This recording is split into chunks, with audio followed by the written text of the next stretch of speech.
My name is Clancy Emmelsled. I'm an alcoholic. And there's something great about tradition. And yet we also know that nothing ever stays exactly the same. Life moves on, different approaches, different things. And many times in Alcoholics Anonymous, there are always people coming and saying, well, there's a fellow in our area named Bobby E.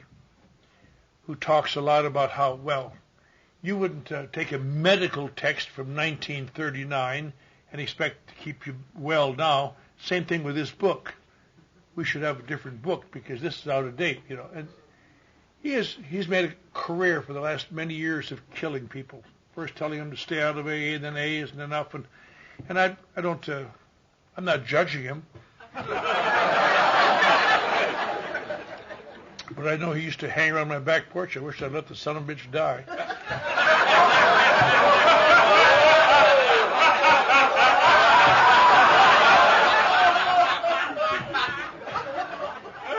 But because I don't care what anybody believes or what they disbelieve, that's their opinion. But when you stand at the podium of Alcoholics Anonymous, it's always been my opinion, you should be talking about Alcoholics Anonymous.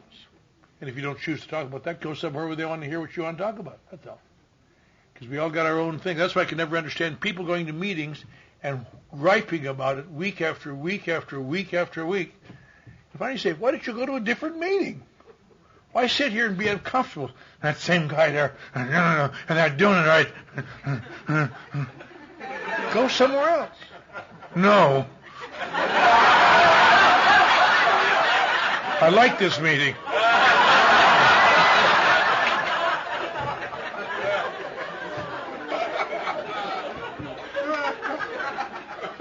But Alcoholics Anonymous is a great traditional thing. And I, like most of the people here, hope it stays the way it is because it's the only thing that's ever worked for people like you and me.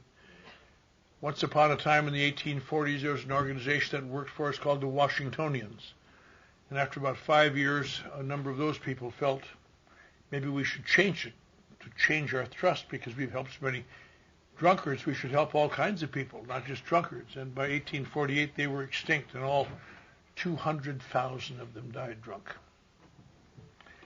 And there's a great lesson there. Most people who come here and want to argue about how we do things have no idea that they want to reinvent the wheel again and again, and without knowing that this is kind of an outgrowth.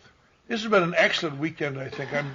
I'm sorry I had a terrible time last night. I didn't get here till very late because there was a terrible thunderstorm in Denver and we couldn't land. We circled Denver for a long time, lightning, and one plane got hit by lightning, and just hideous. Then we landed over in Colorado Springs and sat there for a while, and then got to Denver, and all our planes had gone, and got another plane to Oklahoma City. We got to Oklahoma City and sat there because some lady on the plane had a heart attack, and they couldn't let anybody off till the medical people got on and treated her, and we were all getting a little edgy by this time. I'd like to just die. Die, let us off this plane. I wouldn't say that, but other people around me. I begged them not to say that.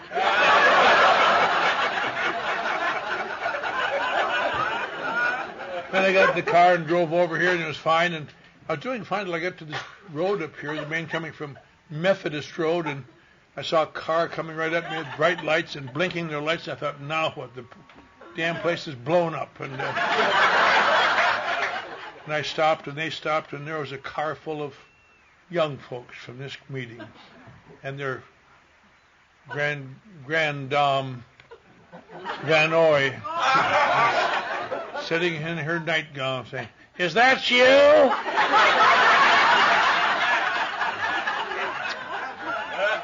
Hardly any way to answer that. You have to say yes, and. And they brought me in, and we had a good time. I'm glad to get up early this morning and see a lot of old friends, and very much enjoyed the meetings this morning. Enjoyed Dawn's fine talk on Al-Anon. And Scott's. I've been with Scott several times recently. In fact, I was thinking about that. He talked about being in Beartooth and in Mountain High. I was with you both times. And this afternoon we went into town. It's always fun to hoorah the main street of Hinton. Boy, that you talk about the world's thinnest book, Things to See in Hinton.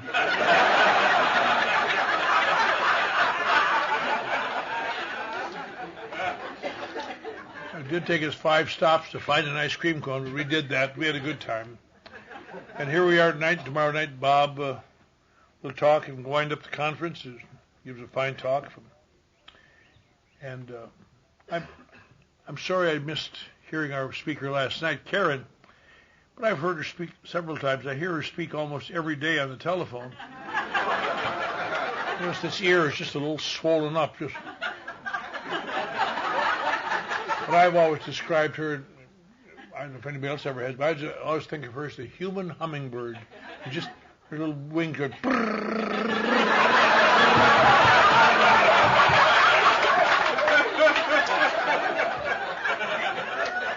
And she does call me. I just brought in a liver from Tucumcari.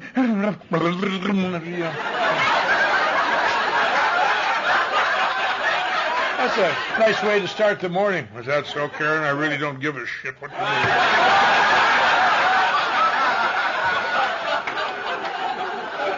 But every Monday morning, she comes all the way downtown. When I come to work, there's some flowers on my desk that she puts every Monday morning.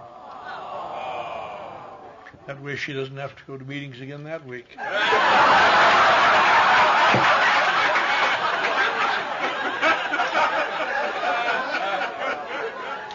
People say, where does she get the time to do all these things and still come down and bring you flowers? Well, when wings are going 1,000 beats a minute, you can do all sorts of...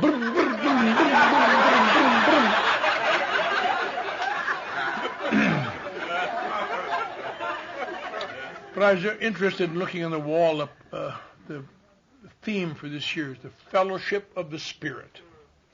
The Fellowship of the Spirit. We've talked about that a little bit recently. One of the guys, our secretaries, mentioned it the other night, and I've thought about this a lot lately. We forget, there are 234 organizations that now use the 12 steps. These are what they call 12-step groups. Alcoholics Anonymous is not really a 12-step group. The main one is not. Alcoholics Anonymous is not a 12-step group. Alcoholics Anonymous, and the reason for its success is that it is primarily a fellowship. It is a fellowship of men and women who share their experience, strength, and hope. And in so doing, they pass along the information on taking steps and doing things. And we do a lot of things that have nothing to do with the steps, really. For many of these 12-step organizations, all they know is the steps are there, and they do the steps, and that's it.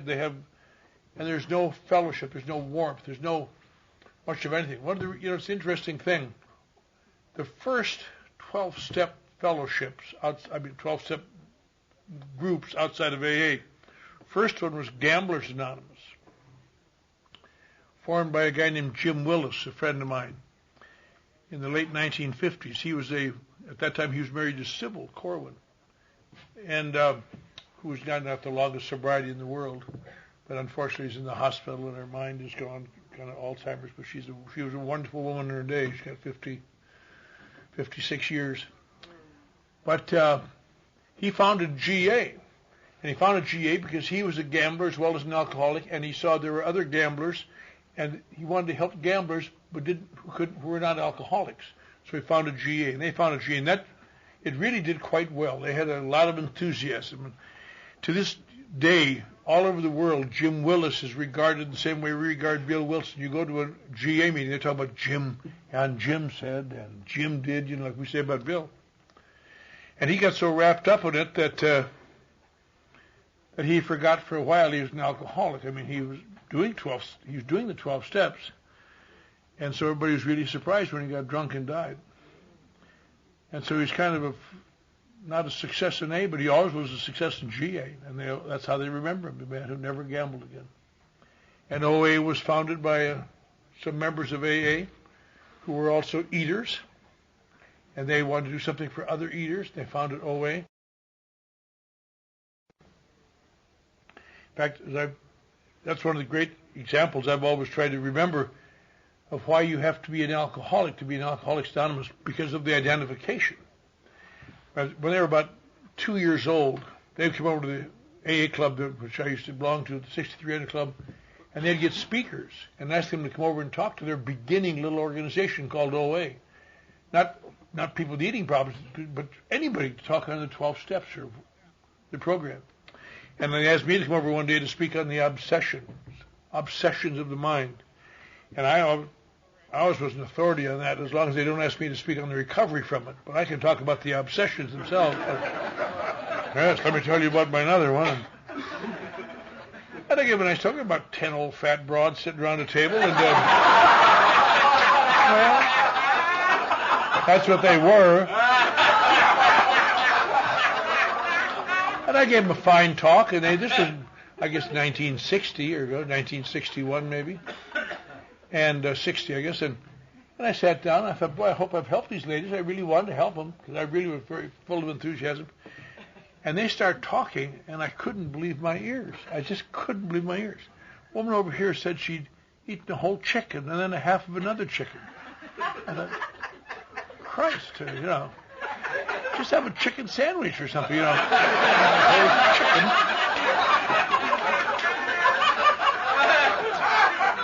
Some woman over here talked about eating ice cream and ate a half a gallon or something. I just, oh. No wonder you're fat, for Christ's sake. Someone over here talked about it, and then she talked about eating till she couldn't eat anymore, and then she put her finger down the throat. They didn't have a name called bulimia then. They just made me puke and ate some more. And I thought, God, don't shake hands with me after the meeting. I can see doing that for drinking, but eating? Everybody does it for drinking. I'm drunk a little too early tonight. Anybody got a cert?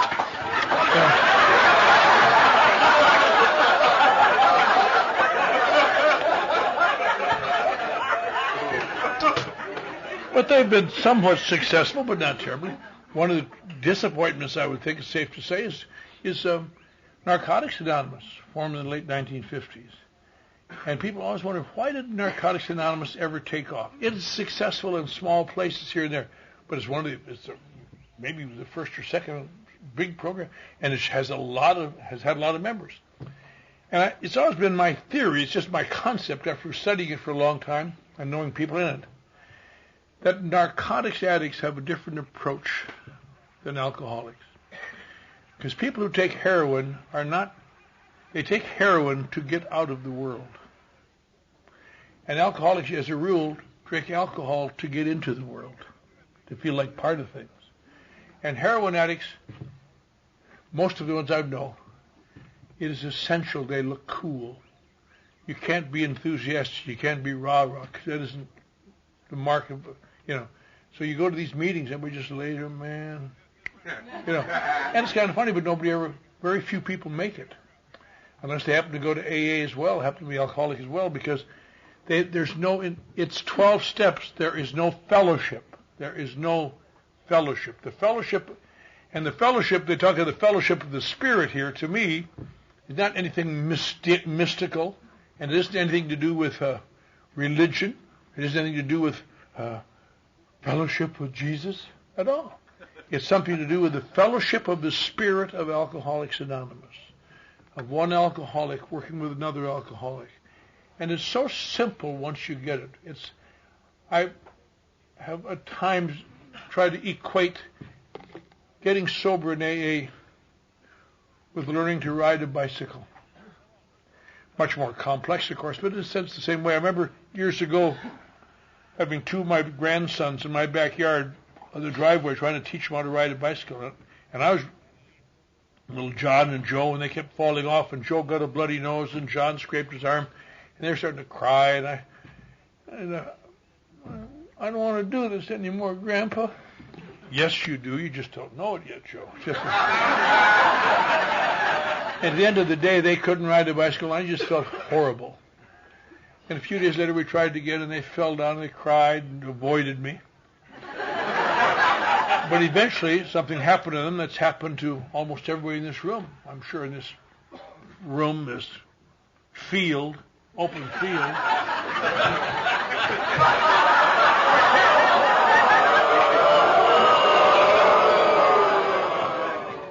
When you're an old timer, you can sense people creeping up on you.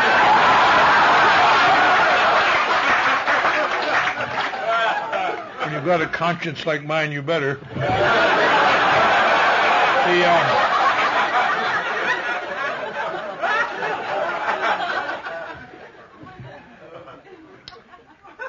But eventually something happened to them. One day, each of them, I don't know at the same time, different time, something happened to them that's happened in earlier in this tent, and nobody can explain how it happens, or to this day nobody can explain how it happens. All of a sudden, out of nowhere, you get a sense of balance. Why? Who knows? But you can now ride a bicycle for the rest of your life. Ride a motorcycle if you know how. Ride anything on two wheels. But you cannot give that ability to someone for whom you would give your life. Isn't that strange? That's a simple thing. Everybody's got to get on their own bicycle and fall down. And in a much more complex way, that's what's so difficult about Alcoholics Anonymous. It's so simple once you got your balance. But till you get your balance, it's just hideous. And some people, after they get their balance, don't choose to follow the rules of the road, and they go down again too.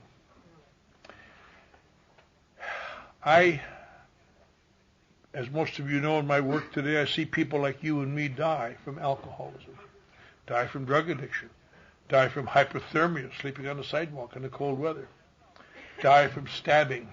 There's a lot of illegal aliens come across the border and they get wound up in Skid Row and they're afraid and they're lonely and somebody challenges them. The only thing they know, they can't speak the language, is stab them. I see all kinds of death, and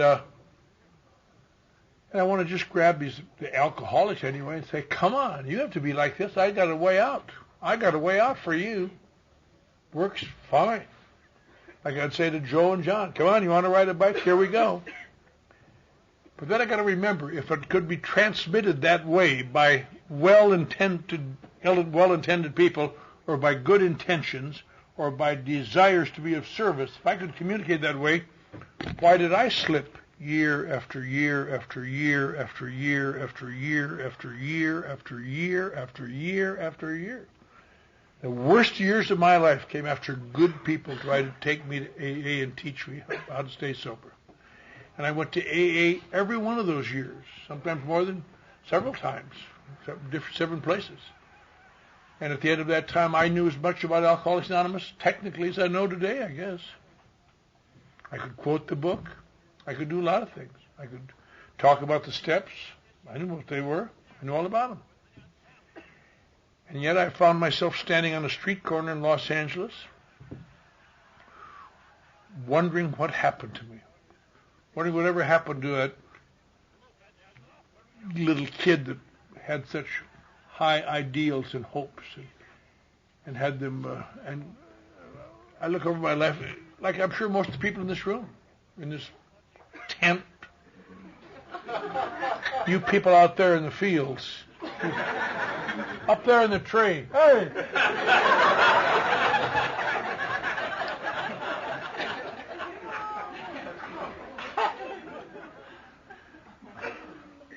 But I think the difficulty here is to come to understand that somehow people stay sober here.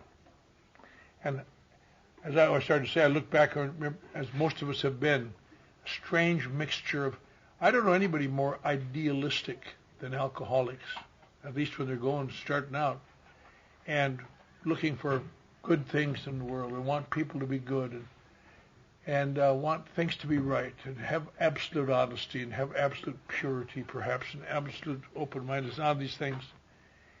And little by little just become more and more cynical when you find out it isn't that way. People come to AA very cynical and very disbelieving. I think they're that way because they've been, to them, disappointed again and again and again in the others and in the world about them. Because they make unrealistic demands on the world, I suppose, one of the reasons. That's one of the great reasons, that Alcoholics Anonymous Bill Wilson was so strong about breaking away from the Oxford group, because the Oxford group, and still does, the Akron, Ohio, Alcoholics Anonymous, and that area around there, still are very big in the four absolutes, which is absolute honesty and absolute love and absolute purity. And Bill was very much against this, and I think rightfully so, at least for people like me, because I am by nature a perfectionist. That's what I want. I want absolute love, and I want absolute purity, and I want absolute things, and I can never achieve them. And in my life, if I can't achieve them after a while, I don't even try at all. I want things to be right, and if they're not right, screw them. Left to my own devices, I want things to be right. I want my family to be wonderful. All I ask of the world is that it stay wonderful. Never realizing that's the mark of a child. You want the world to be wonderful. And nothing is, tell you some bad news, not bad news, it's basic life. Nothing is wonderful after you're used to it. It can be deeply cherished, but it's wonderful, we think of as wonderful as that kind of 16-year-old exciting, oh, it's one. The best example I know, you hear that sometimes when you sponsor men in AA. Must be the same for women who sponsor women. You hear, oh, I think I've met the right girl. She's wonderful. When I saw her coming out of detox,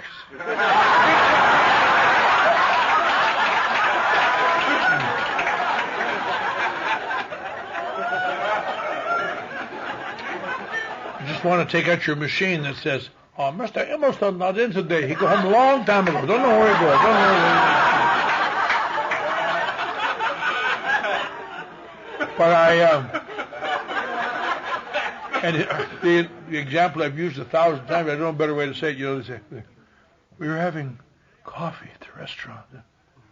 We reached for the sugar, and our fingers touched, and there was a spark. I swear to God, there was an actual spark.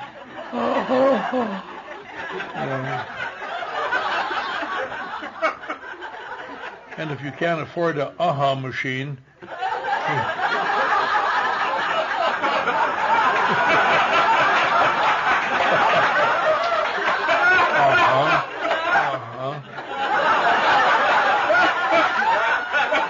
you hate to tell them the bad news that, brace yourself. It is not going to stay like this. Even if you love her, even if the one chance in a billion that your relationship lasts more than 3 weeks. I mean, it's just that maybe even if you get married someday through some miracle of AA and you have a little white picket fence and a little toddler in the front yard, and you'll be sitting with your love in the kitchenette and having a cup of coffee. Reach for the sugar and your fingers will touch and you'll say, give me the goddamn sugar.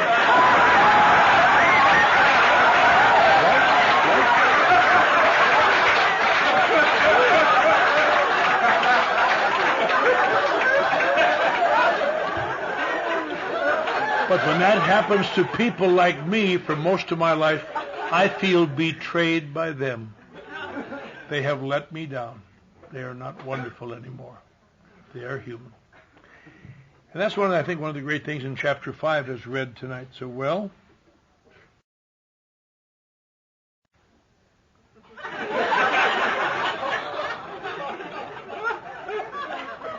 Jennifer's the only fan I've got. That's right. Well, that's not right. I'm trying to be nice to you. I have 2 or 3 others somewhere, but I just don't.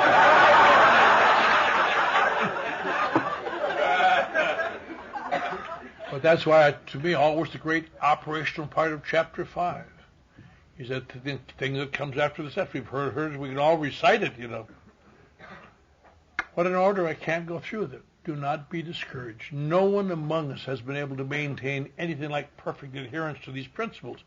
We are not saints. The point is, We are willing to grow along spiritual lines. The principles we have set down are guides to progress. We claim spiritual progress rather than spiritual perfection. For people like me, idealists who demand perfection, I have to work on that. I've had to work on that much of my sobriety, to remember you just take it and little by little, and you try to make it a little bit better. And some days you don't do very well at all. I think one thing that's good about AA, if I can remember it, many people get together on, I haven't even said it yet, so what are you laughing at? Are you an Al-Anon?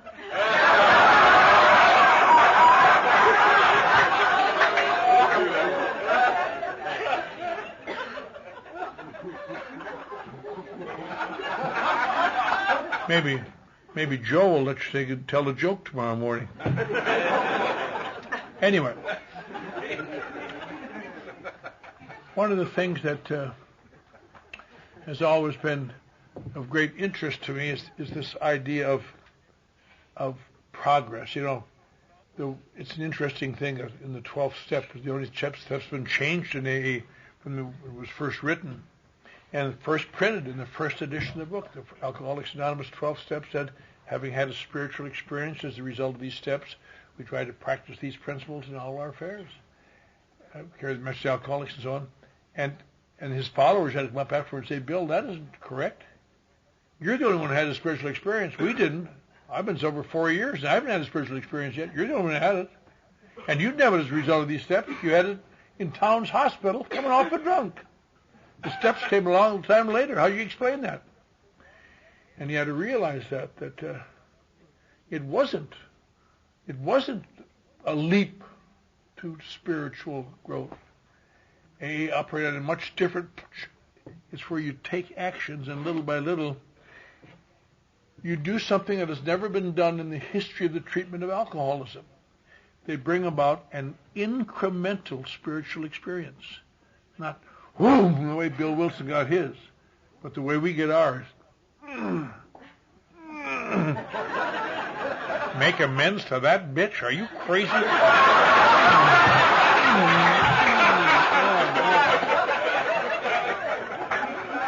And eventually bring about a changed perspective that the spiritual experience brought about. And that's why they went back in the second printing of the book and changed the 12th step to having had a spiritual awakening as a result of these steps. And that's the way it's always been. And I look back at my life with this little idealist running off to sea at 15 to get out of little Eau Claire, Wisconsin, because I think the primary reason was that I had experienced, like a little bit someone else had earlier today, where I'd done fairly well in school. I'd been shoved ahead in school because I was a fast reader, and my dad was a teacher, and I was in a small town, and I was very bright. And they shoved me ahead in school, and my parents got a divorce when I was about 11 or 12. And I lived in a very, very restricted religious atmosphere at Norwegian Lutheran Church, and I'd never even seen a divorce. I'd never seen a divorce. And all of a sudden, here's my parents getting divorced. So my father, of course, it seemed to me he had deserted us because I lived with my mother. But I instinctively did something that, I don't know why, it indicates something about me, not about them. But without missing a beat, I immediately began doing the absolute worst thing a child can do in that situation. I was an only child. I began playing my mother against my father to avoid discipline. When my mother disciplined me, I'd run to my father and tell him stories about her. When my father disciplined me, I'd run to my mother and tell her stories about him. When they both would get together, rarely I'd go to my grandmother and talk how they were being mean to me. And so I avoided discipline when I was 12 and 13 and 14, and I thought I was really kind of clever. And my life just disintegrated. I found myself learning things when I was 50 that I should have learned when I was 13 and 4. It sounds ridiculous, but really true, little niceties about life and how to treat people and things like that. By the time I was 15, I was flunking out of high school. I was a junior in high school, I was 15 and flunking out. And so my wounded idealism, as most of you know, I ran away from home and hitchhiked to San Francisco, dumb little thing with pimply face. I guess I had bad pimples. Nobody ever called me pizza face.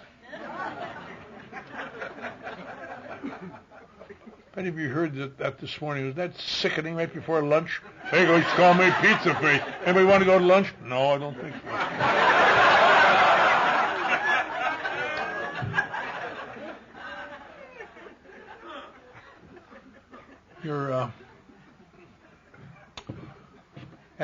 On that ship, I got on a ship, lied my age, got some Siemens papers. They're crying for Siemens papers early in the Second World War, and on that ship, over a period of time, somebody gave me some whiskey, and I vomited it up, and I drank some more because I wanted to be a man. I vomited it up, and eventually I held some down and made that first big step into my rest of my life. I discovered alcohol made me feel better. If you don't, I've always admired people, not admired them, I actually resented them and envied them, who see their world, who see their life with great insights. And they say things like, when I held that drink down, I realized I'd gone into a new garden of experience, full of many flowers and fruits to be savored over the coming years, till I left that garden to come to this wonderful program. I never knew anything like that. All I knew is if you don't puke and you can breathe, it makes you feel better. That's all I learned. And I learned to smoke on that ship, and I learned to swear, and I learned to lust effectively. I have to say this for the newer people so you won't feel different, but I don't want to give the impression of religious perfection. Even at the age of 15 in Eau Claire, Wisconsin, I'd had sex. But I'd been apprehensive and afraid and alone. And these guys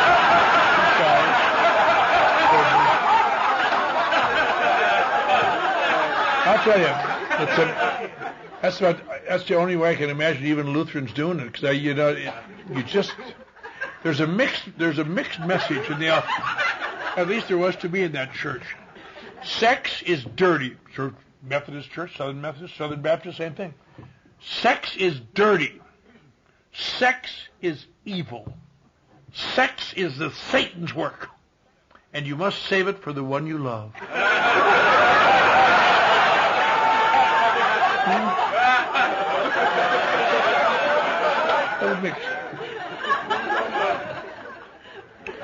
But I survived with that ship, and I got on another ship, a little smarter, and another ship, a little smarter. And later in the war, when I was 17, I went in the Navy. We did the war at a naval hospital up in Northern California being sewed together, and they passed around some tests. And I've always been good on tests because I always have loved to read. And that got me a high school diploma from the Armed Forces Institute. So although I'm still a junior in high school, I've got a diploma. I went back to Wisconsin after the war and went to the first class after the war to college. It's such a lucky thing I got that high school diploma, because if I wouldn't have, I don't know what the hell I'd have done. They'd wanted me to go back to Eau Claire and start my junior year of high school again. I never would have done that. I don't know what would become of me. I mean, I was out of control anyway, but I went to college, and that was an interesting class, I went to our last fall, September, we had a 50th reunion of the beginning class of 1946. And it really was a class, the only one of its kind in the history of the country. Never will be another one like it, for a very good reason. All of a sudden, millions of guys got out of the service. And some of them were old, and some of them discovered they could go to the GI Bill, go to college, whether they felt like going to college or not. At least you get paid for it and something to do while you looked around. So the campuses were just flooded with returning veterans. And there'd also be kids just out of high school. So you'd sit in an English class, there'd be some old ex-chief petty officer, sitting next to some little 17-year-old girl just out of Black River Falls High School. You put out?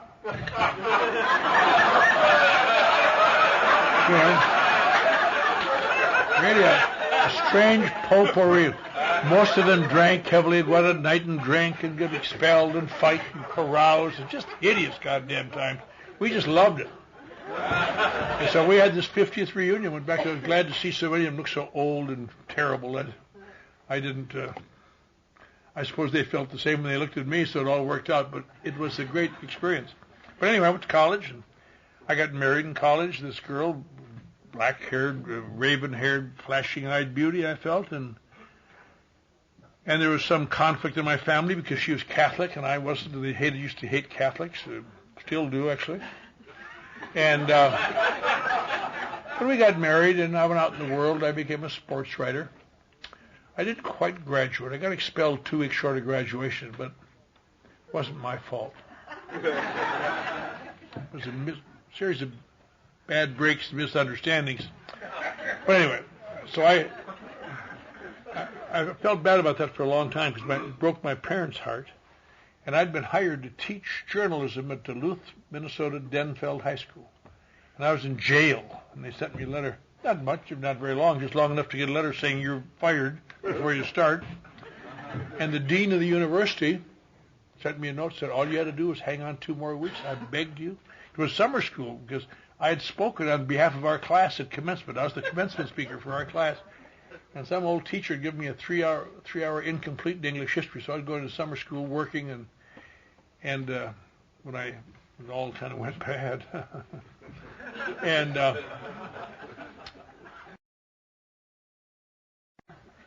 so I went out in the world, and I felt bad about that. I got a job in a newspaper writing as a sports writer, which turned out to be the favorite job I ever had, really. And I probably would have kept it, except my wife had this Catholic disease of significant fertility. And we kept having children. I had to keep getting better jobs. I became a national distributor of small Catholics, just boom, boom, boom,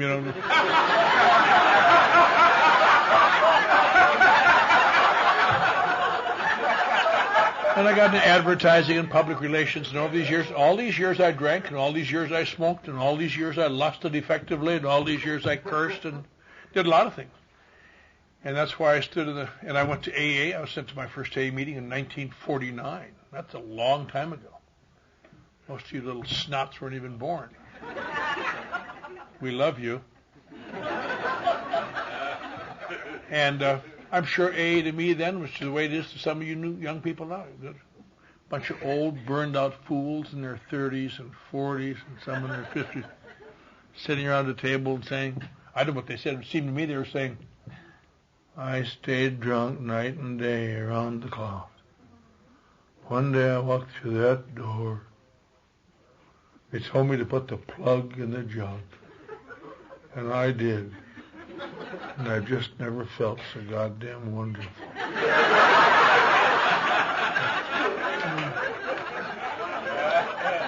So you want to, why don't you tell your face,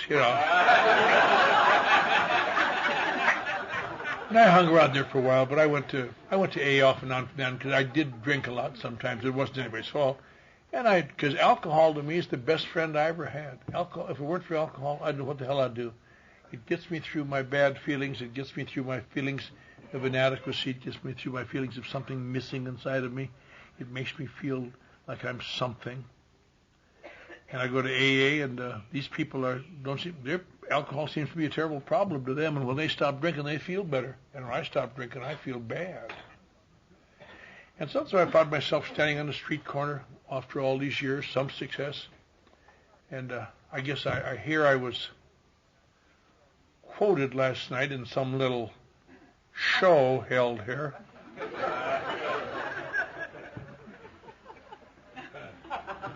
Yes, I had my picture in the New York Times for achievement. But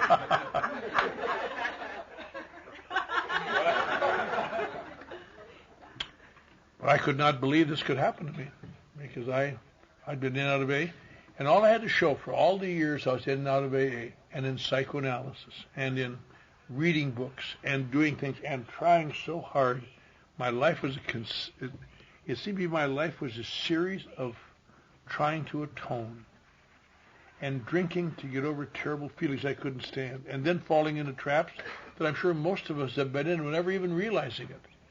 Drinking to forget you're drinking, which just seems so silly, but you don't really drink to forget you're drinking. Drinking gets you in situations that make you feel bad, and you have to drink to get over feeling bad. So you really drink to forget you're drinking. How can you explain that to anybody? And just knowing that sometimes alcohol is my problem, but it really isn't my problem. It is, but it isn't. I can talk drunks, and I can talk jails, and I can talk hospitals, and I can talk nut houses with anybody. And I can outdrink most people I know. But I'm not like that. I'm not an alcoholic. There's something dreadfully wrong inside of me. I've never questioned that. I've been trying to disguise it since I was old enough to recognize it when I was a kid. But it isn't being an alcoholic. I wish it were. It would make it so much easier. So much easier. The main difference between alcoholics and me, and I know this from going to meetings, their story's always the same. I used to drink, and I got in deep trouble, emotional, bad life, and came to AA and got sober, and they cleaned up my act, and now I feel better. I know this. I've always believed it. I've always believed AA works. I'll tell you something. I've said this a lot of times. I have never known any long-term drinker, drunk or sober, who does not believe AA works. I have never known any long-term slipper in AA, drunk or sober, who doesn't believe AA works. Which begs the question, if AA works, then why are they out there drunk? Because of the other little thing that comes right after that. That's usually said more quietly. But it's the thing that causes people like us to die. All these people say the same thing. I always said it. AA works, and it works great. But not for cases like mine. Just that little thing that changes everything. Not like cases like mine. Because I'm not really an alcoholic. I'm like a reverse alcoholic. Almost like a 180-degree difference. Unlike alcoholics, it is when I stay sober that the emotions get so painful. And my life gets so terrible I can't stand it sometimes. And eventually I can't stand it. I drink. I have a few drinks. I don't drink because I'm a drinker. I don't drink because I have an obsession to drink. I drink so I can feel sometimes the way alcoholics seem to feel when they get sober. So I can feel like I'm something. So I can feel like there's no holes in my Swiss cheese gut, and there isn't. And then sometimes I drink too much for various reasons. And then well-meaning people say, "Oh, you've got a problem with alcohol, haven't you? You ought to go to some place like AA." Yeah, by that, when you get in that situation, you have to say, "Gee, thanks for the advice." But inside of your voice just wants to shriek. But you don't understand. My case is different. I tried to stay sober once, and it didn't work. It didn't work at all. And so that morning, it was raining. I had to get off the street, and I had walked 71 blocks out to an AA club that I'd been asked to leave a few days before for being in there drunk and raising hell. And I hung around that club, and I hated it. But I was in a town I didn't know anybody, Los Angeles. My family was in Dallas somewhere. They had left me. My children, never see them again. I used to be a boy wizard, they used to say in the advertising agencies. Now I couldn't even get a job washing dishes. And I lost my clothes. All the clothes I had left were the clothes I had on. And I'd had my front teeth kicked out in the Phoenix jail about a month before that. And I just couldn't believe this. How can this be happening to me? I'm not a bad guy. Jesus Christ, what is it? Is this God's punishment for me being sinful? Maybe. And I hung around that club, and I hated it. Not only was it an AA club, but it was full of AA fanatics. I don't know anything more disturbing to intelligent slippers than being around AA fanatics. They're really a dreary bunch, I'll tell you. For example, now I'm not a mooch. I've never been a mooch, except when I've had to be. But from time to time, you have to communicate to people how they can help you, otherwise they wouldn't know. You might say to AA, even AA fanatics, you have to say things like, I seem to have lost my family, my wife and children. I'll never see them again. I've lost everything through alcohol. And I've lost my clothing. I've no place to stay. I'm cold and wet and sick. I haven't eaten. But I just had some fresh clothes, perhaps, and a place to stay, and maybe a few bucks. I haven't tried AA yet, but I know it would work for cases like mine, because alcohol is out. If you just return to God and find a new understanding of life. That's a pretty touching little vignette. You know what AA fanatics say? Go to a lot of meetings, work the steps, it'll all work out.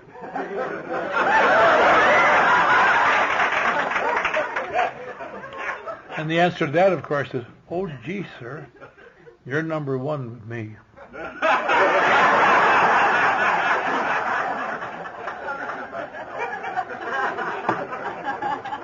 And I had no idea that morning would be my sobriety date, or that those days would be my sobriety. I wound up sleeping in an old car in the back of the parking lot, hidden parking lot of this club. I ate cake at meetings by the pound. Here comes the cake fanatic. I hated these mealy mouth pukes. I felt that terrible feeling. I don't know if ever. Part of me absolutely not enough around these people. Another half of me just intellectually superior to them. Jesus, you're a bunch of... And maybe if I were stupid, I could do this too, but... And never knowing that would be my sobriety date. I didn't intend for it to be. I look back now, as I'm sure, as I've said it many times, anyone that's ever slipped as long as I did, now stayed sober as long as I have, it always gives me a little unsettling feeling to be the longest sober, like there wasn't a countdown.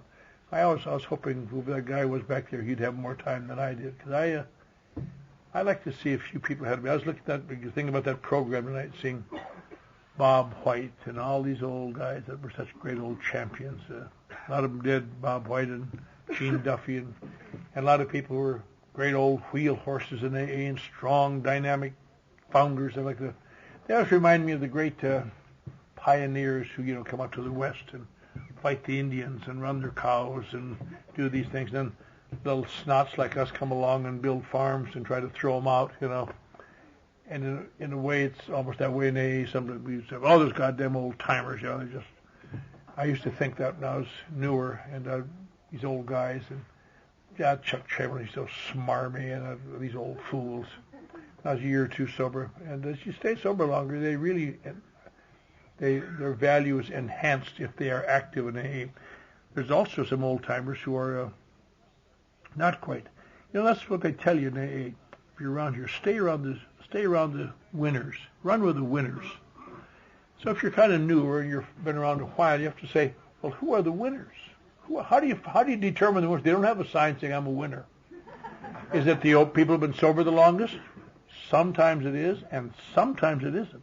There are old timers in AA that I wouldn't even ask for directions on how to get to the corner, because they're old. They're no longer active. They just come and sit and be negative sometimes in meetings. They want to hear anything they want to hear about. Stop something. I just put that. Stop drinking, goddammit. You got to be here. And it's all very funny, except they kill people sometimes. So who are the winners? Well, as far as I can determine, I've been looking hard for a lot of years. The winners are the people who are currently sitting in the meetings, who are currently trying to do the things, whether they're being instructed to do them by their sponsors, or whether they've learned how to do them on their own, or whether they're trying to instruct other people to show, and therefore doing it themselves. Any one of these people, whether they know it or not, most of them don't even know what they're doing, but they are being of service to God and man. They don't even know it. They just, I'm going to do that. I'm going on their goddamn meeting early, make coffee. I'll be there. And then when it's said, we'll take Fred home, that son of a bitch,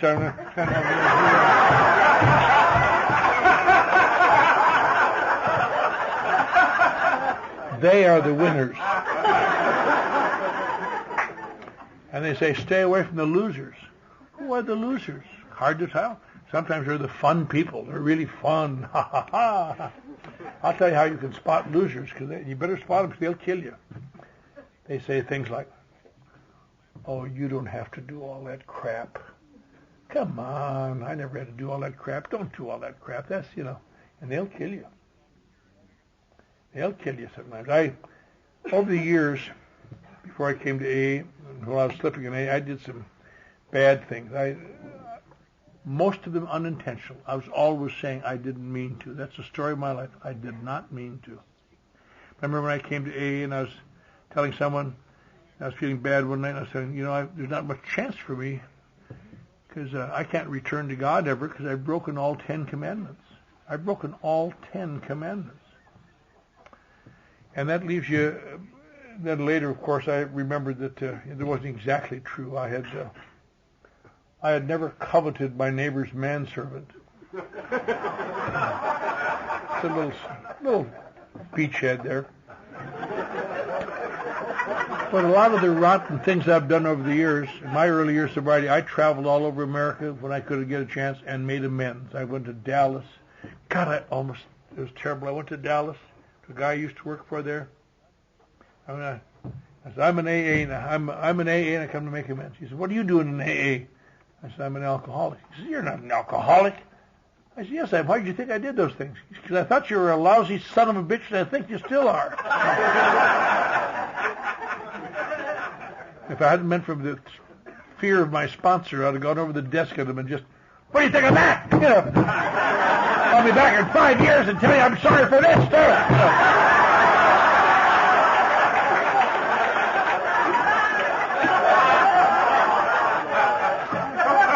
I made amends to a lot of places, a lot of people, but the one thing that's always stuck in my craw, whenever I'd hang around AA a while and I'd go get drunk, I usually would take 1 or 2 people with me, just talk them into going with me, and I'm sure I killed some of them, and I feel awful. There's nothing I can do about that. That's why I keep always trying to, as best I can, work with people to get them slippers, get them back at AA, because somehow there's some mystical writing of the scales, although you can't write the scales. But you want to stay with these people who say, don't do those things, because it turns out that the actions you take here are what makes AA work. That is what brings about the incremental spiritual awakening. In all the times I've been around AA, and I've known a lot of people, I sat and talked to Bill Wilson for an hour. I lived at a time when I could do that. Go to his office in 1963, and I was sober 5 years, and sit and chat with Bill Wilson. And I used to say that and let it go with that. And I must also add one thing more. I look back on that with it makes my skin crawl. And I'm sure probably 40 minutes of that hour I talked. I told him all the wonderful things and what I had done for me and how much I've cared for. I remember his face. I didn't know what he was thinking here. And I don't know how many dozen times I've sat in my office now and just found my face going.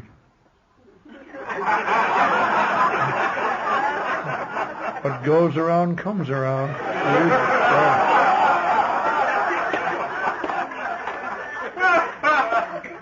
But it was a great experience talking to him and being in his presence and I chatted with him, and I chatted with him at the International Convention in 1960. I was a year and a half sober, and I had a chance to hear Ebby talk, the only talk he ever gave at a convention. And he got drunk after that again. And I met Sister Ignatia and all these people, just like going to Gettysburg and seeing the Union Army there, so. And I've had the opportunity to do all these things, and I have stayed active. Now, all the things I've done, seeing Bill Wilson, talking to Bill Wilson, shaking hands with Sister Ignatia, talking to Ebby, all these things, what's the most important thing I did? Just staying active in my group. That's the most important thing I've done to stay sober, because that's what it's about. These other things are great, but they come so often. Sometimes it happens today. It's a funny thing. I've noticed this. Maybe it'll happen to you. But people who like conferences, they no longer go to their groups. They just go they go to conferences, and think, boy, I'm really at the crest of it. You're not. AA is at the front lines, is in those local groups. And if you've got a crappy local group that you can't bear to go to, you better find another one, or you better start one, goddammit, because your life depends on it. You can't, because that's the action we take here. And the actions are what bring about. But the actions are based on the fellowship. Without fellowship, you just got a series of abstract information. You can do all these steps. Some people do them, loners out on ships, I guess. But they have an implied fellowship. They just know when I get with people, it'll be different. But otherwise, it's an intellectual exercise. And intellect has never won. The great problem here turns out, it took me a while to understand this after I was sober, but it's really a basic truth. Whenever strong, neurotic, or intense emotions such as ours get sometimes, are in conflict with the power of my mind to control them, and they stay in conflict, eventually the emotions will always eventually win. The brain gets tired and walks away. I do not have the power to inflict my will to control these intense emotions. And we've all fought that. And so what I've done in my life, and you've done in your life, read things and talk to people and get information. Strengthen that damn power to control those goddamn emotions because they destroy me, and work on it. And just, yeah, I got it now, but eventually, boom. Always. And you go to AA and you say, I got to need some help with these emotions. No, you don't need any help with emotions. Sorry. Don't even worry about it. Give it already. That's all right. Yeah, you're going to take some actions. That's crazy. I got to have something. I got to have some more under. That's why you want to make AA more complex than it is. Newcomers want to, is this all there is? All this little crap and going to meetings and talking to people? That isn't enough. I need something more because you don't know how my emotions are. And that's basically that. You got to see it that way. But it turns out the actions of AA and the important actions, what they do nothing to strengthen your will. But they bleed neurosis from this side. They make the emotions less intense. So it brings about the same effect by doing it entirely differently. But it's hard to see. You say, but maybe I can make this work. You know what that's called? That's called willpower. And power of the human will to control emotion. And it doesn't do it when you have intense emotions. And the one thing, the great symptom of alcoholics is intense emotions. Intense emotions that eventually require the healing additive of alcohol to resolve perspective of just, I can't stand it. And so it's we get caught up here in little debates of whose story is worst and who suffered the most, And I'll tell you, that's also extraneous. It all means nothing, but we have to talk about it. I've been a high-bottom drunk, and I've been a low-bottom drunk. And as far as I can see, they have their pluses and minuses, and they both stink. High-bottom drunk has got some advantages. When you're sick, you can go do something about it. If you need to get across town, you jump in your car and you drive across town. If you need a drink, you can get a drink. If you, it's not bad at all. Low-bottom drunks have just the same things in reverse. Sometimes when you're sick, you just stay sick. That's all you can do. You got nothing else to do. When you need a drink, you can't get a drink. You go out and beg somebody to give you a drink, and they have them sneer at you. When you get across town, you walk sometimes. When it's cold, you're cold. High-bottom drunks, when it's cold, they go in the house. But what's the advantage of being a low-bottom drunk? The great advantage of being a low-bottom drunk is this. You no longer have to pretend you're okay. What a great blessing that is. It's you don't even realize it. But you don't have to pretend you're okay anymore. No one comes up to you and says, how's that deal going? No one says, how's the family?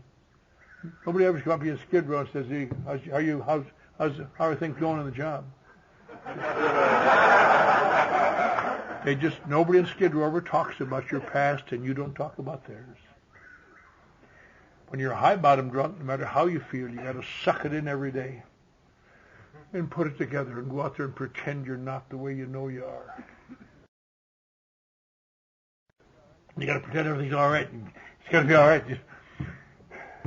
The funny thing, those are the kind of people who commit suicide. You want to hear an odd statistic, as odd as you'll ever hear? Of all the deaths I see on Skid Row today, I have never seen a suicide. Isn't that odd? Living in agony and pain and dismay and disgust.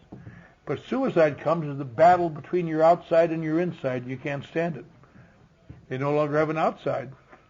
So, who cares? You just get through today. We talk about living one day at a time. That's what they do in Skid Row. Just get through today.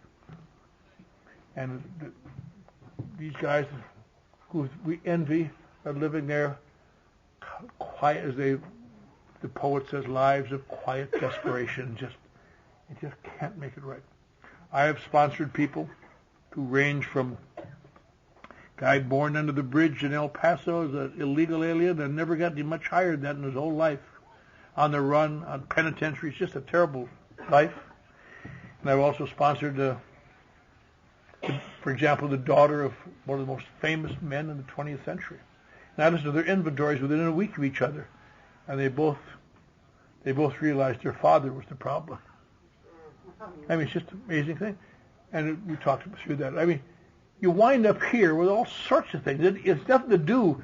We talk about, genes, just the genes. Or there's really a battle in life. Is it the environment or is it the genes? And it's impossible to decide.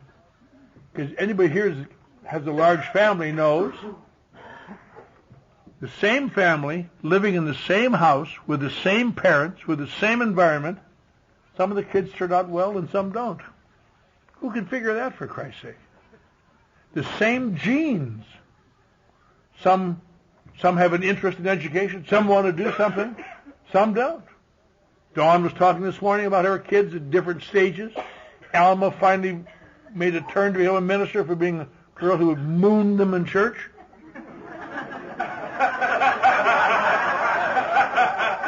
I didn't mind the story, but he got hot.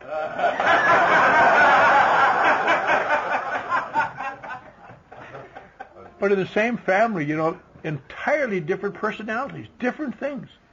How could he explain that? How could he explain people who are alcoholic in the same family? I have a bunch of kids. 3 of them are in A, and 3 of them don't like to drink. How do you figure that? So you can't really isolate things. You just have to. It's almost as you take it as they are. But if it turns out that you drink a lot, and somehow we can come here get here long enough to understand that it is not a drinking problem we're here about, then you got a chance. I think of myself, what kept me sober in that A club?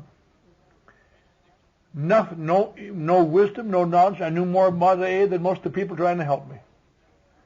But for the first time, I began doing stupid little things that had never been up to my standards before that. And I didn't do them because I believed in them. I didn't think they'd work. But just to get them off my back, because I was in a vulnerable position. And I did things. And these crazy goddamn activists, I call them activists now. They're fanatics then, but now I can see they're activists. They're always doing something. I remember finding myself thinking, be saying one day thinking, God, I've lost my children. I'll never see them again. I wasn't a very good father, but I loved them. I really did. And what can I ever do about that? Come on, Clancy, we're all going to the meeting. Hop in the car.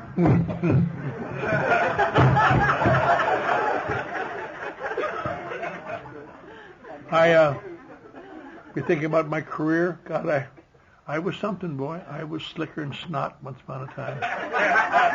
I directed an opera at the University of Texas, and I was just slick, and I worked in a big advertising agency, and I helped write the Wellesley Elmer ads for the board company, and I was something. And now I can't even hold a job as a busboy. What's the sense of even trying? Christ, at least when I drink, I got some comfort. Come on, Clancy, we're going to help Phil move his furniture. Oh, shit.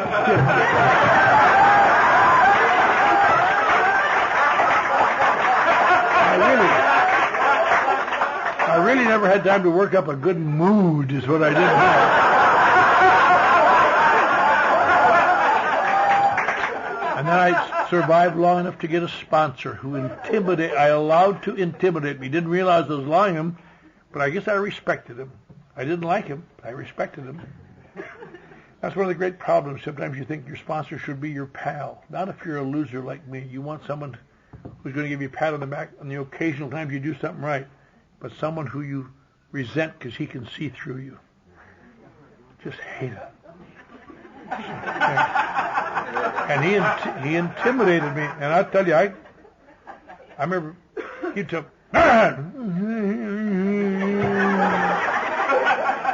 The classic example I always use, and I've always used, always will, because I don't know a better way to say it. I was a few months sober, standing in front of the podium at a coffee break at one of the meetings in Hollywood. And I was looking at a woman over there. A woman, I just watching her. I just hated her. She was an old timer. She had 2 or 3 years, and she was smart aleck, snotty thing.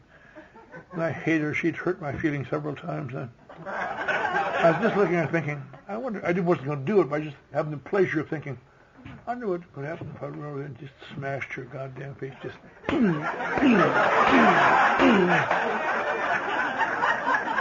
It brought me some pleasure to think about. And all of a sudden, here comes my sponsor. Clancy! I want you to apologize to that woman. Jesus Christ, you can see her. You can read my mind. I said, why do you want me to apologize, Bob? Because last night at the Frank Randall group, they said you called her a bitch. There's a little word of advice to the new people. Don't get sponsors who have spies everywhere.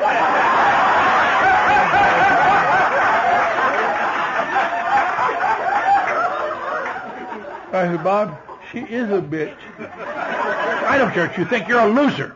You apologize. And I just turned to him and I said,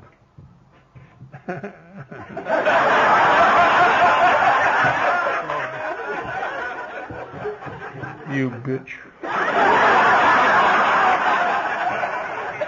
And he got me to take a lot of dumb actions. I want you to go to that Central Hollywood meeting on Tuesday night. Oh, Jesus, Bob. It's full of weirdos, you know. Some of the men dress like women over there. Some of the women dress like men. One guy wears an Arab costume all the time with a burnous.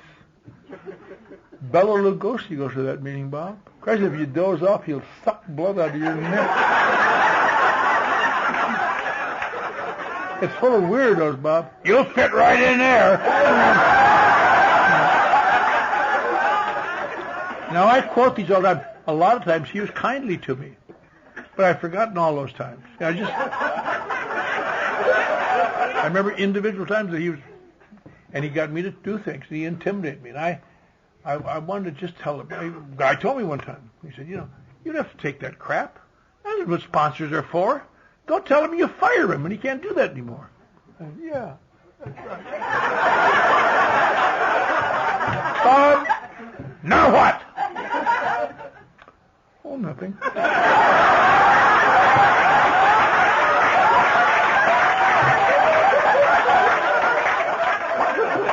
And he eventually got me to take the actions of Alcoholics Anonymous. He eventually, the day I lost my job as a dishwasher, he got me to use that pain to get me to take an inventory I swore I'd never take. I take my inventory with the psychiatrist.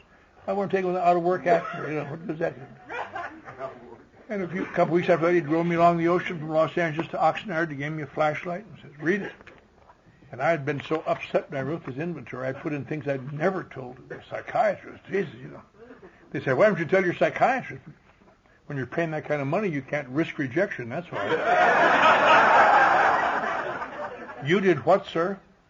Get out of my office and wipe off that chair on the way out.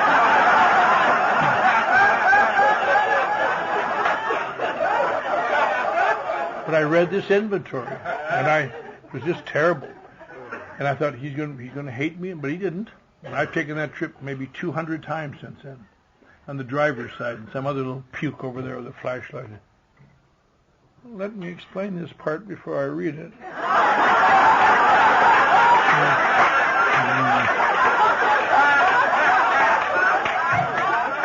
The amazing thing, inventories are absolutely nothing after you've done them, and yet people die every day rather than take an inventory because they are so convinced their case truly is different. But there's only so many things you can do with your mind and your body, and everybody's done them. I'd give anything if I could hear anything. I haven't heard anything new in an inventory in 25 years. It really gets to be a dull thing. I just hoping I'll get an alien or something from a uniform. That's how we do sex up there. Oh, yeah, that's good.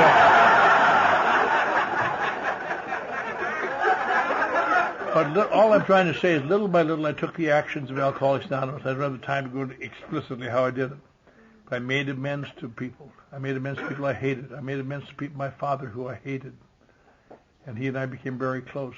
I made amends to people I did things. I tried to make things right. And it's been a long and continuing program for me, because unlike many people, I have not become wonderful. I do better, But I've done some things over the years. I guess I would, but I think I'm probably the best I've ever been. But I've still got a ways to go. That's why I stay. It's so. Sometimes you hear old timers talking. They say things like, I drank and went to the bottom of the barrel. And I came to this wonderful program, and now I'm doing fine. Everything's my family's good. Everything. And that isn't the way it is. That's podium talk. It's true, but it's podium. How you go? You don't go down like this. You go down like this. I can handle it. Oh, Jesus. And you don't get better like this. You get, I found a program and a new life and a sponsor. Oh, Jesus Christ.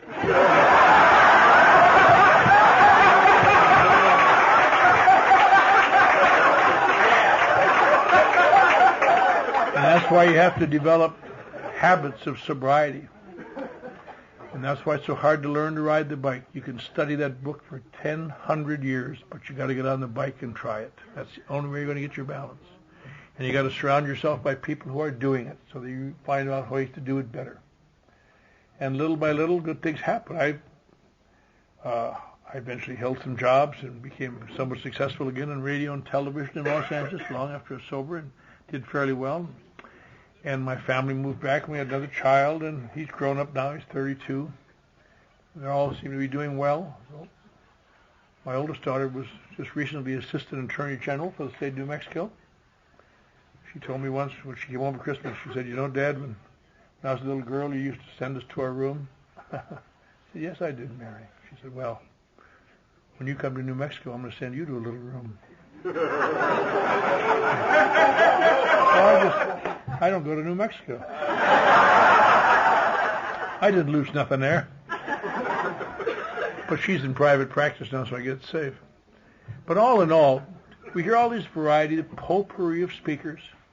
You hear Karen last night, and Scott this morning, and Bob tomorrow, and even the Al-Anons. We talk about the same thing, all different things, all absolutely different things.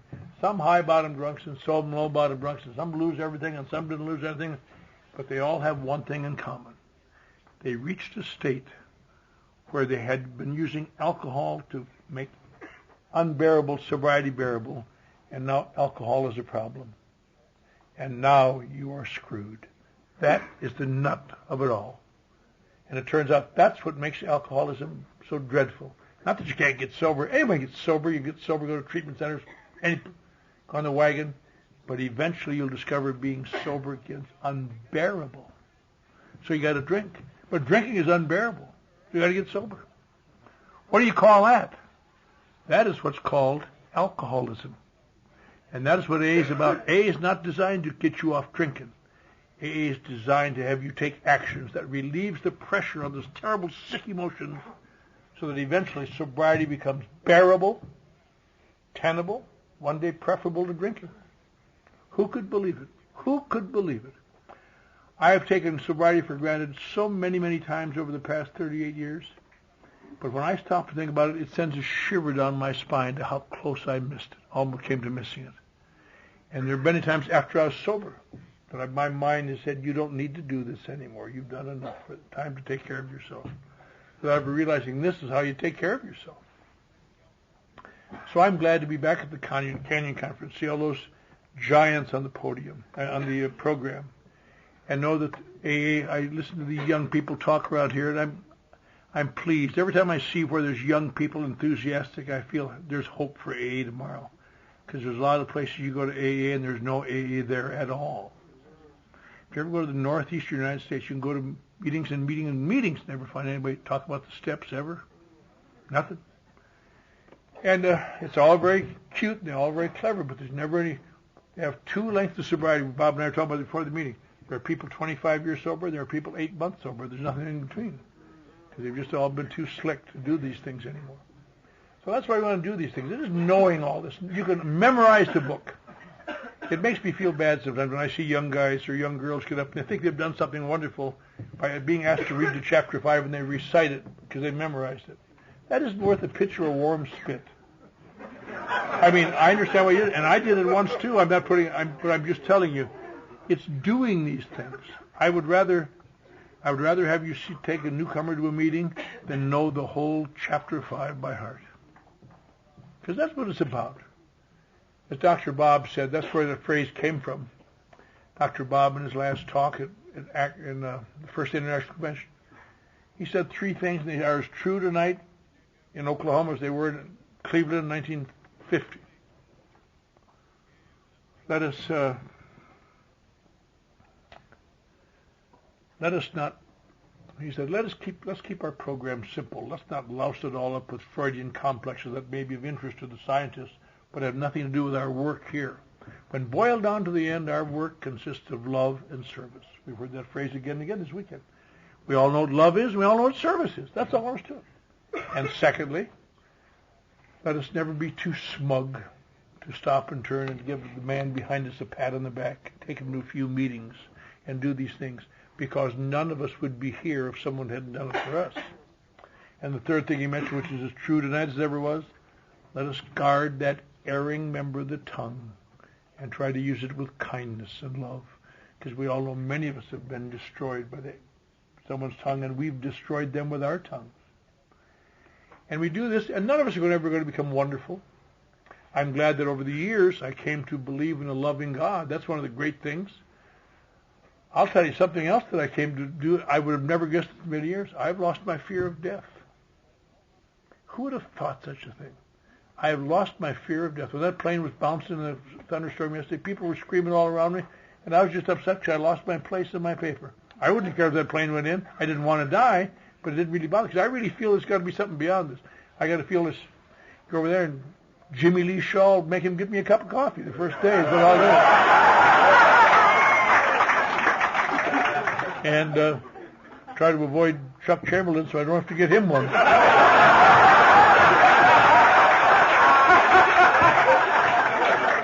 And with that attitude, I may see neither one of them.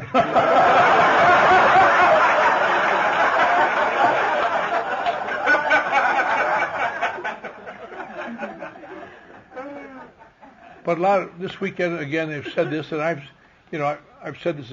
I have to keep saying these same things, and my story hasn't changed.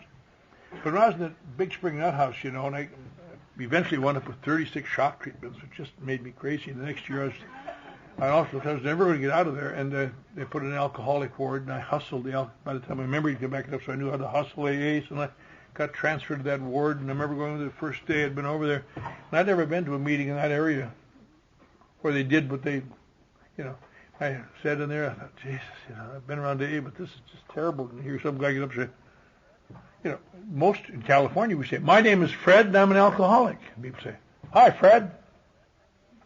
Down in Big Spring and around there, even parts of Oklahoma, around the south. My name is Fred and I'm an alcoholic. And through the grace of God, and the power of this simple program, it has not been necessary for me to drink any alcohol or take any mind-sedating or tranquilizing medication since my sobriety date. And for this I'm truly grateful. Then they all say, Fred. And I guess that's all right, but we were just coming off electric shock,